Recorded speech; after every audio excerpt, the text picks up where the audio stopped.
Last night, Pascal Siakam dropped 31 points on 13 for 22 shooting in what was a historical night for the player and the Toronto Raptors. And this is only the latest in what is now becoming a superstar season for the Raptors power forward. So in today's video, we address what you're really not noticing about Pascal Siakam's game this season. Let's get into it.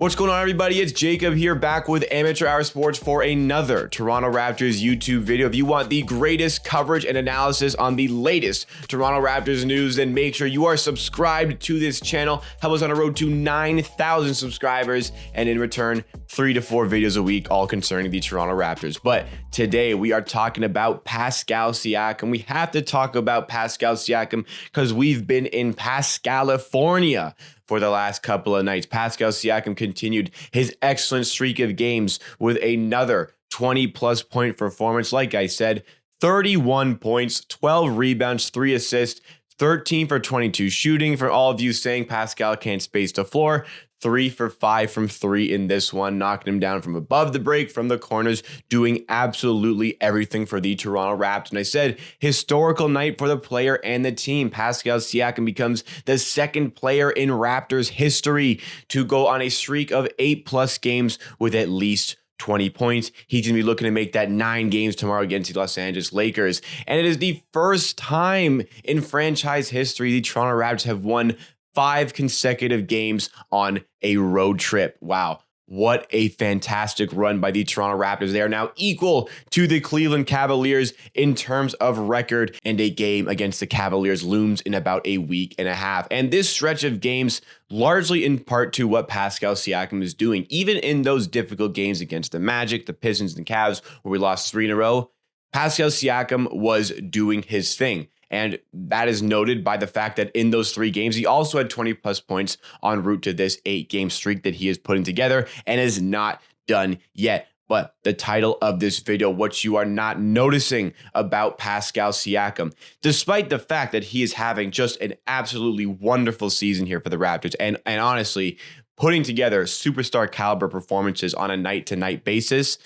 he is not getting the respect that he deserves. You know, I really hate that the bubble happened for Pascal Siakam, because if that had never happened, if he never had that just strikingly small sample size in the bubble, where he had the 8 regular season games in the bubble, he had the 4 against the Brooklyn Nets in the first round of the playoffs, where we swept the team, and the 7 against the Boston Celtics. Just all of those 19 games put together has been the defining moment of Pascal Siakam's career, despite the fact that he was a second option on an NBA champion Toronto Raptors team, despite the fact that he was on the All-NBA second team that year. He was an all-star starter. That has always been what defines Pascal Siakam. They associate Pascal Siakam with not having any bag on offense, not being able to produce in the clutch, but he is putting that all to bed, and nobody is giving him the credit for it. He got hugely snubbed out of an all-star appearance. He should have been there ahead of LaMelo Ball. He should have been there ahead of Jared Allen, and he definitely should have been there ahead of Chris Middleton, probably among others. Siakam this season is putting together just a monster season, like I said. Even when you take into account when he came back from his injury, he wasn't at 100%, still playing. He is already at 22 points per game with a 49% field goal percentage, and this is the huge thing for Siakam. He is averaging 36% shooting from 3. He's been knocking down the corner threes at a just ridiculous clip, and now really starting to hit those above the break threes. The difference between a star Pascal Siakam versus an all-star, an all-NBA Pascal Siakam, is knocking down those threes. We visit 2 seasons ago where he was in the all-NBA second team and an all-star starter. Field goal percentage was about 45.5, and his 3-point percentage was about 35%. He averaged 22.9 points per game, largely in part to being able to produce from the outside, from the 3-point game. The next season, the Tampa season, is where he started to falter maybe a little bit in the shooting categories. The 3-point percentage dropped to just under 30%. However, the field goal percentage stayed the same. In fact, it got even a little bit better. So what we can learn from that is, despite the fact that his 3-point percentage dropped, His field goal percentage stayed the same. Therefore, his interior game must have gotten a lot better, which it did. This season, it has gotten even better, and it is now coupled with the fact that he is back to shooting his best from the three-point range. And this is kind of the way every player goes in the NBA. At least most players go in the NBA. They have a few things they really rely on early in their career to get their points, to score at a consistent rate. For Pascal Siakam, it was the spin move. But people always attributed Siakam to only having that, only being able to use the spin move. And as maybe teams started to figure out, like the Boston Celtics clearly did in the playoff series against them a couple of seasons ago, when teams figure it out, the best players find different ways to manipulate the way they play offense, to manipulate the opposition defense, and that is exactly what Pascal Siakam is doing. Yesterday was a testament to that. There were so many different ways he was hurting the Los Angeles Clippers, and they had absolutely no answer. Again,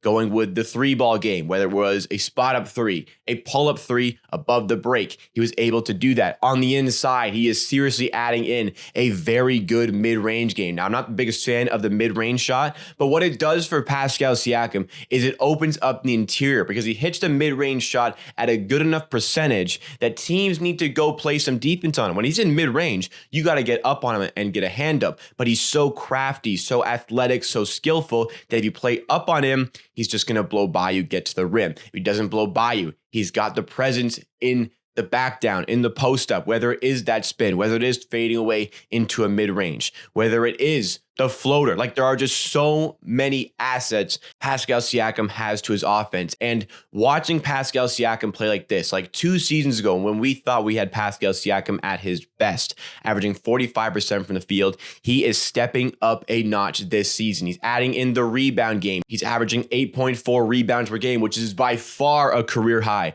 The best season to date is 7.3 rebounds a game. He's also developing the playmaking skills, 5.1 assists per game, also a career high by far. And the presence of mind that he possesses on the interior, he is attracting a lot of doubles. And the reason for maybe him not scoring a bunch in the fourth quarter yesterday is because the Clippers just decided after 3 quarters, he's done scoring. Somebody else is going to beat this team. Nobody else was really taking the reins for the Raptors. Like, if it wasn't for Siakam yesterday, we would have lost that game. And that is kind of why we struggled in the fourth quarter. The Clippers threw double after double after double against Siakam and were forcing other players to beat us. But what Siakam has done consistently throughout the season is quickly recognizing when those doubles are coming. I thought there was one really good one yesterday. Reggie Jackson had defended Pascal Siakam in like just outside the paint. Pascal Siakam was backing him down on the right side. And as Marcus Morris came through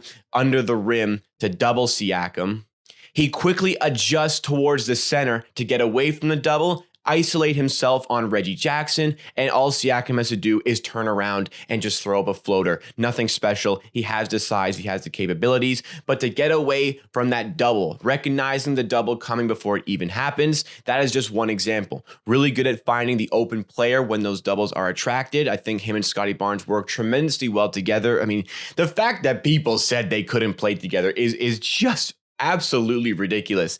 Siakam is doing a great job of enabling Scotty Barnes to provide more on offense by taking away a lot of the focus and taking it all to himself.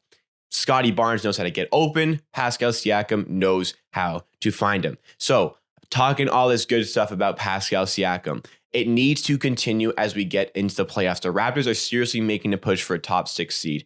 For all of this great season we've seen from Pascal Siakam, it is necessary for him to provide the same sort of level in the playoffs. Because again, that really small sample size of the playoff situation a couple of years ago has seriously defined Pascal Siakam's career, I would say rather unfairly, because this is a borderline superstar. At this level, Pascal Siakam absolutely should have been an all-star, but he is seriously making a case to get on that all-NBA third team. And if the Toronto Raptors record continues to improve as we get through the rest of the season, 13 games to go, he is absolutely 100% deserving of getting there. Without that playoff series a couple of years ago, he is regarded as a premier and elite two-way wing, a coveted piece that any team would want. And that is why over the last couple of years, despite the slander Pascal Siakam gets in the media, or not really any respect from American basketball media in general, despite all of that, teams continue to push aggressively to get Pascal Siakam trades. It's never happened because Masai Ujiri understands the talent that this player has and the importance that he has to this team. There were some questions last offseason about Pascal Siakam getting traded, but after watching him play like this, there is just no way the Raptors move on from him in this one. So what have you made of Pascal Siakam's performances? What has been the most impressive to you? Let me know your thoughts and opinions in the comments down below, because that is it for me for today. Thanks so much for watching this video. Please, if you did enjoy the video, give a like on the video. It goes a long way to supporting myself. And remember, if you want the greatest analysis and coverage on the latest Toronto Raptors news, you got to be subscribed to Amateur Hour Sports. I do 3 to 4 of these videos every single week and will always keep you entertained. Let's go Raptors, 5 in a row. Let's make it 6 tomorrow against the Los Angeles Lakers. I'll see you again next time for another video.